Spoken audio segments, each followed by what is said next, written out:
আসসালামু আলাইকুম। জানাজার পরে কি জানাজা নামাজে সূরা ফাতিহা পড়া কি ফরজ? হে, আচ্ছা যাক ভাই, এটার উৎসব হইল আমাদের এই এই যে এটা বই ঘটনাক্রমে আছে। এই যে আমাদের একটা বই আছে, আমার লিখিত একটা বই, এই যে দেখছেন, এটার মধ্যে বিস্তারিত আলোচনা আছে। তো এরপরও আমি আপনাদেরকে বলছি, এটা আসলে করার কারণ হলে বুঝতে পারছি। ওই মরহুমা বেগম খালেদা জিয়ার জানাজার মধ্যে আমাদের জাতীয় মসজিদের খতিব হজরত মাওলানা আব্দুল মালিক সাহেব উনি জানাজা পড়িয়েছেন। হাজার নয়, লক্ষ লক্ষ মানুষ ওনার জানাজায় অংশগ্রহণ করেছে। তখন হঠাৎ করে একজন গায়রে মুকাল্লিদ বা লামাজহাবি আলেম, সম্ভবত নাম মুজাফফর বিন মহসিন হবে, উনি শেখ মুজাফফর বিন মহসিন, উনি ফতোয়া দিয়ে বসলেন যে মাওলানা আব্দুল মালিক সাহেব যেহেতু জানাজা নামাজের মধ্যে সূরা ফাতিহা পড়ে নেই, এই কারণে তিনি জাতির সাথে প্রতারণা করেছেন। নাউজুবিল্লাহ বলেন। বুঝছেন বিষয়টা? এই হলো মৌলিক বিষয়। তো এখন আমরা দেখেন, প্রথম বিষয় হলো সূরা ফাতিহা জানাজা নামাজের মধ্যে পড়া, এটা কি ফরজ কিনা। যদি ফরজ হয় তাহলে তো জানাজা নামাজ হবে না। ওনারা দলিল পেশ করেন এইভাবে, লা সালাতা লিমান লাম ইয়াকরা বিফাতিহাতিল কিতাব। ওনারা বলেন যে ব্যক্তি সূরা ফাতিহা পড়ে না তার কি হয় না, নামাজই হয় না। এখন বলেন তো, নামাজ হইতে হইলে রুকু লাগে, কি লাগে, রুকু লাগে, সেজদা লাগে। জানাজা নামাজের মধ্যে এটা আছে? তাহলে জানাজা নামাজ যদিও বলা হয় জানাজা নামাজ, আসলে তার কোনো রুকু নাই, সেজদা নাই, কিছু নাই। তাহলে জানাজা হইল কি?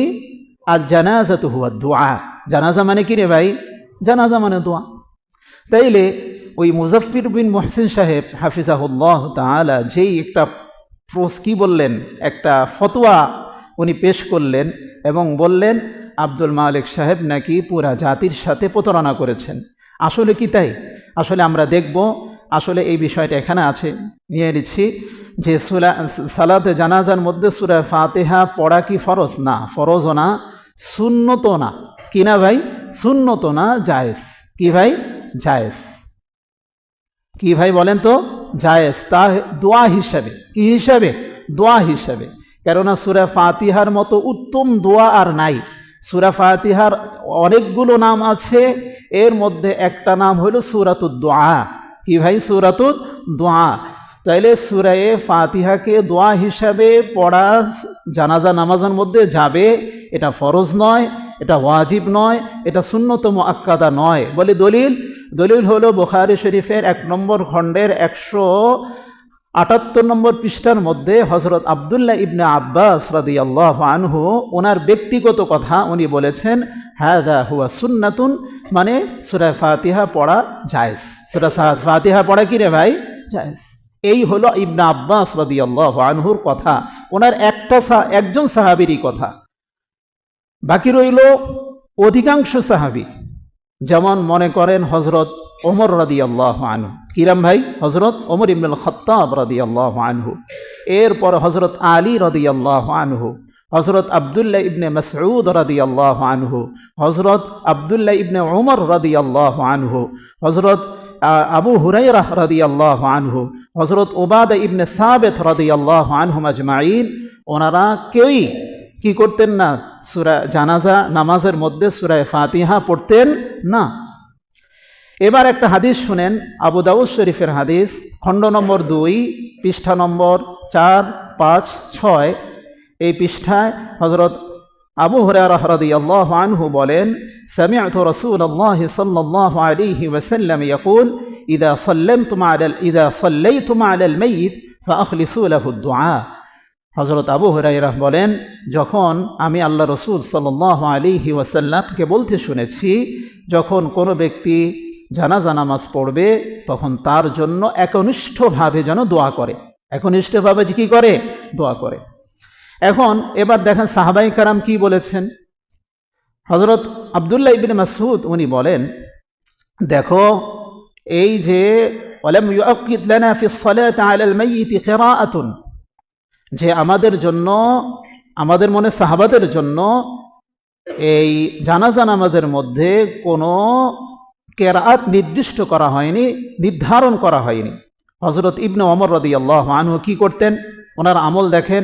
আন্না ইবনে উমর রাদিয়াল্লাহু আনহু কানা লা ইয়াকরাউ ফি সসালাতি আলাল মাইয়িত, মুসান্নাফ ইবনে আবি শাইবা, উনি বলেন ইবনে ওমর রাদিয়াল্লাহু আনহু উনি জানাজা নামাজে সূরা ফাতিহা বা কোনো কেরাতি পড়তেন না, দোয়া করতেন। হযরত আলী ইবনে আবি তালিব রাদিয়াল্লাহু আনহু দেখেন, এই হাদিসখানা রয়েছে মুসান্নাফ ইবনে আবি শাইবা 11494। হযরত আলী জানাজা নামাজ কিভাবে পড়তেন, আন্নাহু কানা ইযা সাল্লা আলাল মাইয়িত ইয়াবদাউ বিহামদিল্লাহ, উনি কি করতেন, প্রথমে আল্লাহ তাআলার প্রশংসা করতেন, এরপর রসুলের উপরে দুরুদ পাঠ করতেন, প্রশংসা মানে সানা পড়তেন, সুম্মা ইয়াকুলু আল্লাহুম্মা আলা কুলুবি খিয়ারিনা, এরপর দোয়া করতেন শেষ তাকবীরে। এইভাবে অনেক তাবিঈনদের ফতোয়া দেখেন।